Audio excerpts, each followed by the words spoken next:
Olá, estamos aqui de volta para dar continuidade à nossa aventura com a ótica geométrica. Como de costume, vou chegar chegando e a gente vai colocar aqui a situação que a gente tem para o dia de hoje. Ora, eu quero falar basicamente hoje de três instrumentos óticos que a gente conhece, beleza? Primeiro, vamos falar sobre os tipos de óculos que nós temos. Óculos para miopia e óculos para hipermetropia. A gente vai falar sobre esses. Aí a gente vai falar também a ideia geral de telescópio e também de microscópio. Né? É a ideia geral para a gente poder entender como é que essas coisas se relacionam com os conceitos que a gente já viu até agora. Beleza? Então, primeira coisa, a pessoa que tem miopia é uma pessoa que, na hora que ela vai tentar enxergar os objetos, devido à geometria do olho dela, ela tem dificuldade de enxergar objetos distantes. Eu faço parte desse grupo. A gente usa óculos para conseguir pegar objetos que estão numa certa distância, que a gente consegue ver com o nosso olho natural, e a gente consegue projetar esses objetos lá longe, lá no infinito.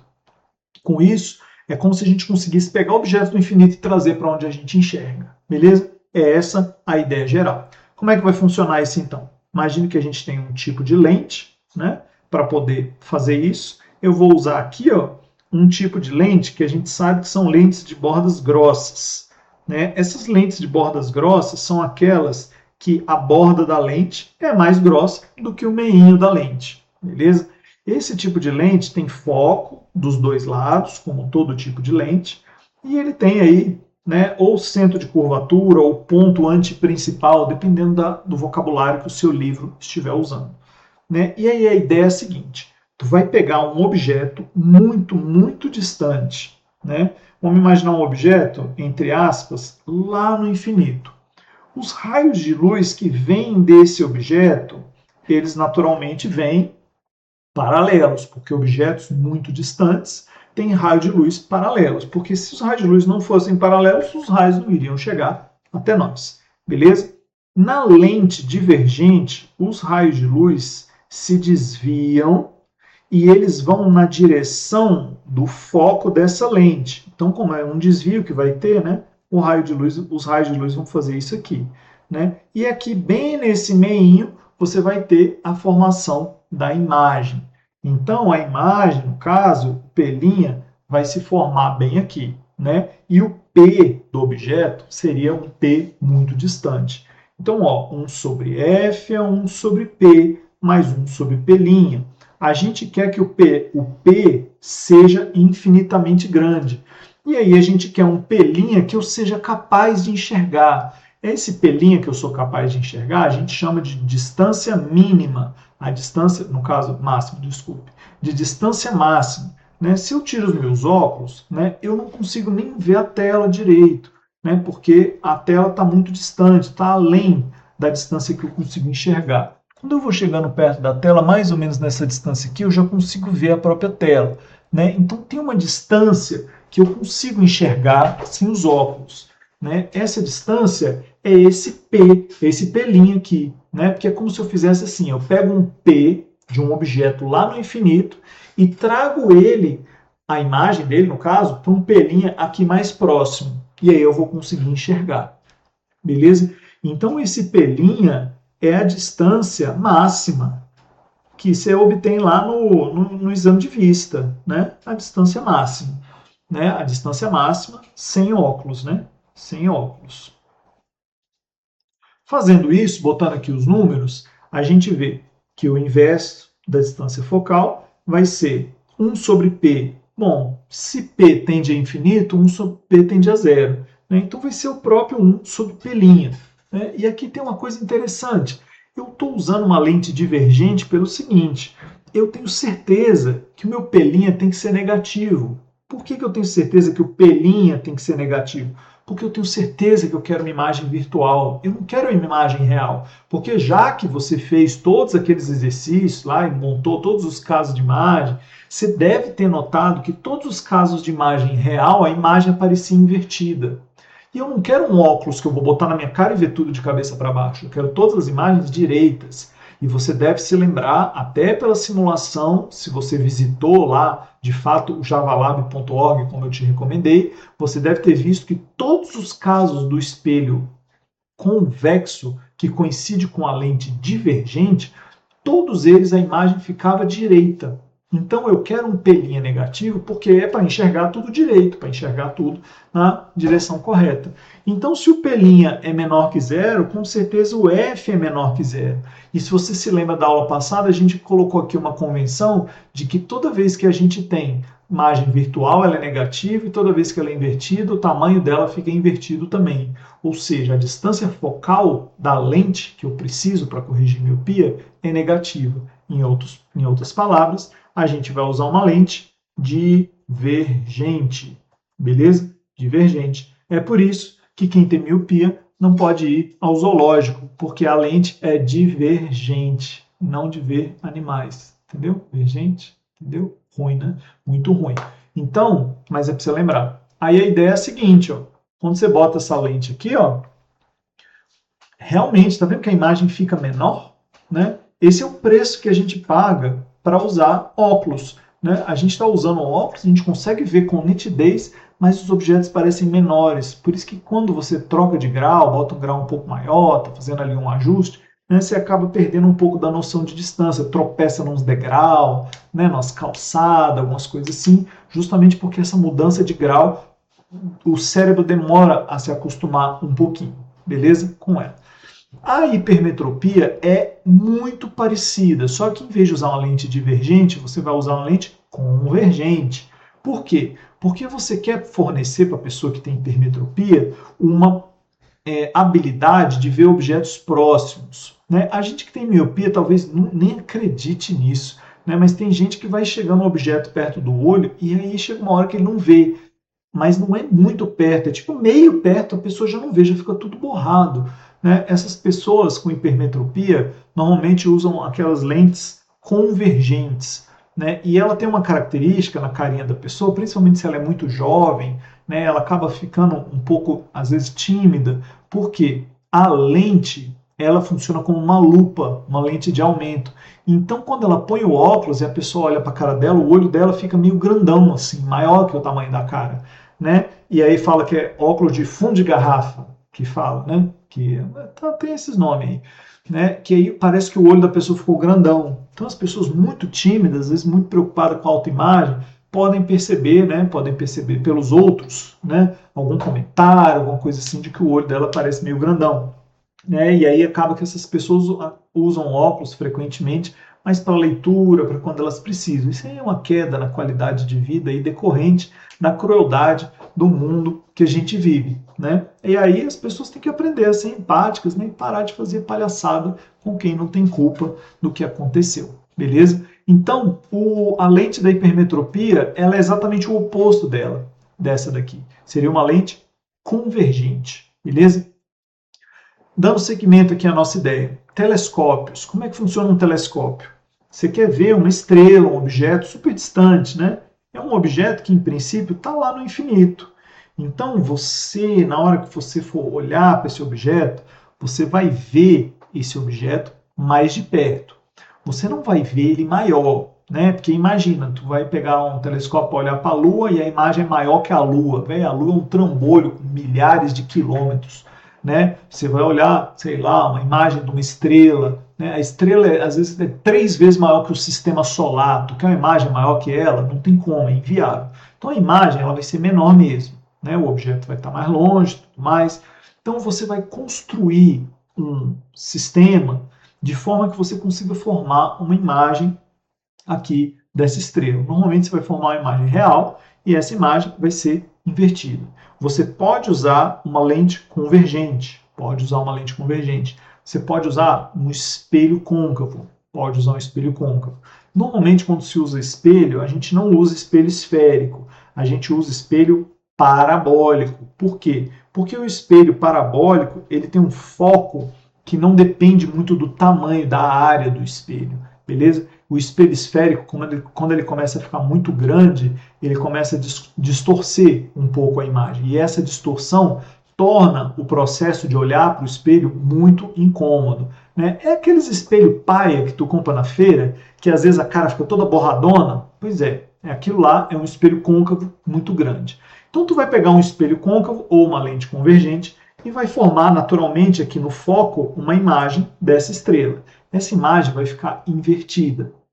E é uma imagem muito pequenininha, muito ruim de ver. Então o que você faz? Você acrescenta aqui um ladinho, como se fosse um canudinho para você olhar aqui para dentro, né? E aí tu vai botar teu olhinho bem aqui, ó, bem aqui. E aí tu vai olhar para esse objeto, né? Ó, você sorrindo aqui, ó, olhando, né? Aí você vai olhar para esse objeto como se ele fosse uma lupa. Aí você vai ver uma imagem dele bem grandona, né? Bem grandona, né? Grandona em relação a esse tiquinho que está aqui, né? Não vai ser maior que o objeto de verdade, porque não tem como, né? Então esse aqui é o princípio do telescópio, né? É você usar duas lentes para conseguir ver um objeto muito distante. Né? Isso aqui realmente funciona. Isso aqui você realmente consegue ver detalhes muito impressionantes de objetos distantes. Beleza? Analogamente, seguindo o mesmo princípio, a gente faz. Deixa eu botar um slide a mais aqui que eu faltou. Pronto. Analogamente, a gente consegue fazer isso aqui também com objetos muito pequenininhos. Imagina que você tem um objeto muito pequenininho, sei lá, uma bactéria, um tardígrado, uma célula, uma coisa pequenininha. Aí tu faz o seguinte, ó, tu bota uma lente convergente aqui pertinho para poder formar uma imagem desse objeto, né? E essa imagem fazer uma criação aí, né? Uma dispersão dos raios de luz para ficar maior, né? Fatalmente você vai ter que ter uma imagem ali invertida, né? Aí o que você faz? Bem aqui em cima, tu bota uma lente bem pertinho, né? Bem pertinho mesmo, que aí você consegue ver a imagem virtual bem grandona desse objeto aqui. Ah, você consegue ver a boquinha dele, né? Consegue ver que ele tem pintinhas, né? E ver que ele solta uma gosma. Aí você consegue ver bem de pertinho realmente o objeto. Né? Esse aqui é o princípio de funcionamento do microscópio. Né? O microscópio ele vai ter duas lentes, assim como no telescópio. Né? Você vai ter duas lentes. Né? E as lentes, tanto no telescópio como no microscópio, elas obedecem a uma nomenclatura. Né? A gente tem duas lentes. Uma lente a gente vai chamar de ocular e a outra lente a gente vai chamar de lente objetiva. Né? O que é a lente ocular? É a lente que fica perto do olho de quem vê. Né? Então, aqui, ó, no caso, no microscópio, aqui está a lâmina, aí tem a primeira lente aqui, e aí vem a segunda lente. Né? E o olho do cientista, da pessoa que está aqui olhando, vai estar aqui em cima. Né? Então, essa aqui é a lente ocular, e essa aqui seria a lente objetiva. Beleza? Que fica mais perto do objeto que você vai ver. Pode ser aqui tanto um micróbio como uma estrela. Né? Lá no caso anterior, a lente objetiva é essa aqui, ó. É a lente que está mais perto da estrela. E a lente ocular é essa aqui, que está próxima do olho de quem vê. Beleza? Então, esses são os instrumentos básicos que a gente tem. Né? Além desses, você pode ver também alguns processos de formação lá com a ideia da fotografia. Né? Hoje está meio em desuso isso, porque o que a gente faz com fotografia digital, embora tenha o mesmo princípio, tem um enfoque um pouco diferente, tem um tratamento digital, né? E outras coisas que a gente acaba não utilizando muito. Né? Mas a ideia é a seguinte, ó. Imagine que você tem uma caixa e essa caixa tem um furinho. Né? E aí você vai e bota um objeto na frente dessa caixa, vamos supor aí uma árvore. Né? Os raios de luz que saem desse objeto, né, alguns deles vão passar para dentro da caixa, né, e vão formar aqui dentro da caixa uma imagem. Né? Afinal de contas, onde a luz vai, ela forma uma imagem. Veja que a parte da copa da árvore aparece embaixo, porque o raio de luz, quando ele passa por esse orifício, ele acaba invertendo a situação. Né? E aí, ó, o tronco, o caule, né, a outra parte de baixo, vai estar mais ou menos aqui. Então, dentro da caixa, dessa caixa escura, você tem a formação de uma imagem invertida. Essa imagem, se você colocar aqui uma película sensível à luz, essa película vai captar a imagem, vai pegar e vai conseguir fazer ali a foto, né, do que a gente fala, fotografia, né, o desenho por meio da luz.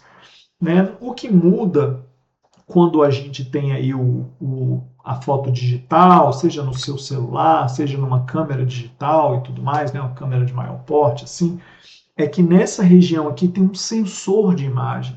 Esse sensor, ele tem uma série de células, né, várias células, são vários quadradinhos bem pequenininhos.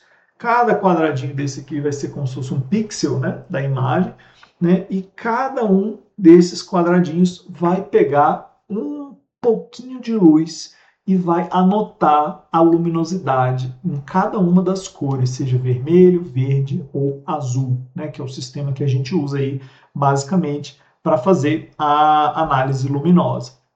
E aí você pega todas essas informações, né, faz um processamento nelas para elas ficarem gravadas num lugar, e aí você joga num programa de computador que consegue reproduzir esses números. Né? Aí você consegue, né, na hora que você olha, você consegue ver a imagem exatamente dali daquilo que você está fotografando.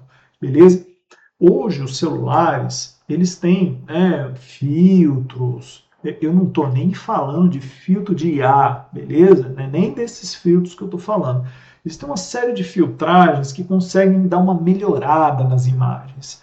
Né? O celular ele acabou virando um aparelho que está na mão das pessoas. E rapidamente você consegue sacar ali, tirar uma foto, fazer um vídeo, fazer um negócio. Né? Então ele passou a ser um companheiro, né, das pessoas, de registros, né, registro aí da infância das crianças por parte dos pais, o dia a dia das pessoas. Né? Então acabou indo para dentro do celular isso. E alguns fabricantes, né, isso aí começou com a Apple, uns grandes nomes aí da formação dessas imagens aí vieram depois disso, né? Tanto a Samsung, a própria Huawei, né, inovou muito nisso, a Xiaomi também teve muita inovação, né? Foram os grandes nomes, todos fizeram muita coisa boa, né, no período aí de evolução dos celulares, mas esses foram os principais. Né? E uma coisa genial que eles fizeram foi pegar luz não visível e captar usando os sensores. Né? Eu não sei se tu já assistiu recentemente aí, se tu teve paciência, se é a tua vibe, mas tu assistiu Big Brother. Né? Lá no Big Brother, mesmo que esteja de noite, com todas as luzes apagadas, a câmera que existe lá consegue ver a sem-vergonhice que os participantes estão fazendo lá no escuro. Né? Dá para ver na câmera. Tudo em preto e branco. Porque essa câmera capta o que nós chamamos de luz infravermelha. Né? Lá no espectro eletromagnético, né? Peraí que eu preciso de um slide a mais. Pronto. Lá no espectro eletromagnético, a gente viu, né, as diversas frequências da luz. Né? E olha que interessante que a gente tem aqui. Os objetos, eles emitem radiação só porque eles existem. Porque eles são cheios de átomos, e os átomos têm cargas elétricas, e quando essas cargas elétricas estão se agitando, você vai tendo aí a emissão de radiação. Né? Então aqui mais ou menos, ó, olha só as faixas que a gente tem de temperaturas aí, né? São várias temperaturas que a gente tem. Aqui na faixa dos 100 Kelvin, né? Ou seja, menos 173 graus Celsius, né? Objetos nessa faixa, eles emitem luz infravermelho. Né? Abaixo disso, tudo é infravermelho, mas você teria que ter aqui, ó, próximo de 1 Kelvin, chegaria na faixa aí de micro-ondas. Né? Abaixo que isso não existe, né? Porque abaixo do zero absoluto não existe. Então, muito abaixo de micro-ondas você não vai ter. Então, os átomos eles emitem pelo menos luz na faixa das micro-ondas. Essa luz ela é visível aos aparelhos que são sensíveis às micro-ondas. Né? A gente consegue construir aparelho com isso. O nosso olho foi fabricado para enxergar basicamente a luz amarela do centro do espectro do Sol. Né? Isso aí possivelmente veio de alguma razão evolutiva. né? E aí os seres que conseguiam enxergar melhor aquilo sobreviveram e estão aqui para contar a história. Né? Os que enxergavam outras faixas acabaram sendo selecionados aí pela seleção natural. Agora, os nossos olhos enxergam muito bem aquela faixa ali no centro, né? Então, se você dá uma olhada aqui no espectro, né? Todas essas faixas de frequência aqui, ó, elas estão no que a gente chama de visível. E olha só, se um objeto ele está ali no infravermelho, quando você bota de noite, ele continua tendo a temperatura dele. E se a câmera capta o infravermelho, ela consegue informação sobre a imagem.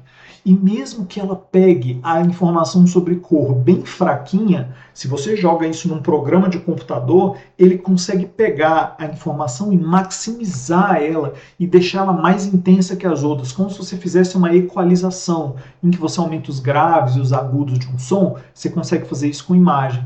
E aí vem o celular, que tira foto bem de noite. Né? Não é que ele enxerga de noite, é que ele pega e processa rapidamente a imagem e consegue botar uma coisa ali para você que corresponde de maneira muito fiel à realidade, beleza? Uma coisa que você não conseguiria fazendo outro tipo de processamento. Aqui também é interessante lembrar que conforme você vai esquentando o objeto, deixando ele mais quente, mais quente, mais quente, ele pode esquentar ao ponto de ficar vermelho. Por que ele fica vermelho? Porque aí ele deixa de emitir a frequência lá do infravermelho e passa a emitir frequências maiores. Né? A frequência emitida, vinda lá pela física moderna, é alguma coisa que é proporcional à temperatura em Kelvin do objeto elevado à quarta potência. Então, conforme você vai aumentando a temperatura, você vai tendo frequências cada vez mais altas. Mas veja que a gente está aqui na faixa já de 10 a 15 Hz, né? São frequências realmente muito altas. Então, conforme você vai esquentando, esquentando, esquentando, você vai conseguindo emitir radiação cada vez mais alta. Né? Até que aqui, assim, 10 milhões de Kelvin, você já consegue fazer emissão de raio-x. Né? Então, você consegue fazer emissão em várias faixas de frequência aí. E aí a galera se aproveitou disso na hora de fazer ali a câmera do celular e botou a câmera para pegar um pouquinho do infravermelho e transformar em informação visível. Beleza? Outra coisa que se faz, que é muito comum, esse processamento em tempo real. A gente só consegue fazer porque hoje os processadores são muito rápidos. Eles conseguem fazer bilhões de cálculos por segundo cada núcleo. E aí você tem celular com 4 núcleos, 8 núcleos lá no processador dele, e ele consegue fazer esse montão de cálculos de uma só vez num tempo muito curto. Então isso permite, que as câmeras dos celulares tenham uma fidelidade muito alta à realidade.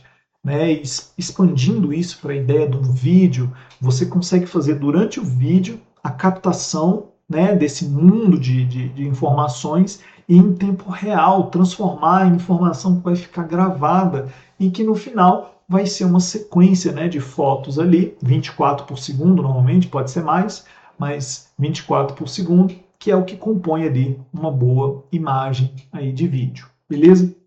E aí com essas informações, a gente vê que a ótica geométrica ela é o básico para a construção dessas coisas aqui. A gente viu que na hora de usar os objetos, os instrumentos aqui, o que a gente está fazendo, todos eles são reproduções desses objetos super básicos, muitos deles muito antigos, e que revolucionaram aí a humanidade e continuam sendo usados aí como uma coisa que muda a vida das pessoas. Beleza? O que você deve guardar sobre a ótica geométrica? Cara, guarde as fórmulas, guarda essa formulazinha aqui, guarda a fórmula do aumento, I sobre O, guarda que ela pode ser vista como menos P' sobre P, usando a convenção de sinais aí, guarda que a gente tem os triângulos proporcionais para formar as imagens, porque às vezes você precisa de um raio de luz diferente ali, e isso te ajuda a lembrar quem é maior, quem é menor. Desenhe os casos de formação de imagens, senão você não vai ter condição de lembrar disso tudo aí numa prova futura. Tem que pegar a mãozinha, tem que desenhar. E, por fim, depois de fazer dezenas, de preferência centenas de exercícios, você vai ver que esse assunto realmente, a matemática dele é muito suave, em comparação com outras partes da física. Normalmente você não vai ter grandes dores de cabeça com matemática aqui. Então, se você está meio apertado com a parte de matemática, aproveita esse assunto para você conseguir dominar ele bastante. Faça problemas com nível de dificuldade de médio até para difícil, para você conseguir chegar longe nesse assunto e garantir que, se ele cair, você tem grandes chances de acertar. Beleza? Era isso que a gente tinha para a ótica geométrica. Espero aí, né, que com todos os outros módulos, seja de ondulatória ou de termologia, que a gente tenha conseguido elucidar aí os grandes dilemas, né, dessa parte da segunda série, e espero que tenha auxiliado aí vocês ao longo dessa jornada tão desafiadora que é o ensino médio. É isso. Valeu, falou, até mais. Fui.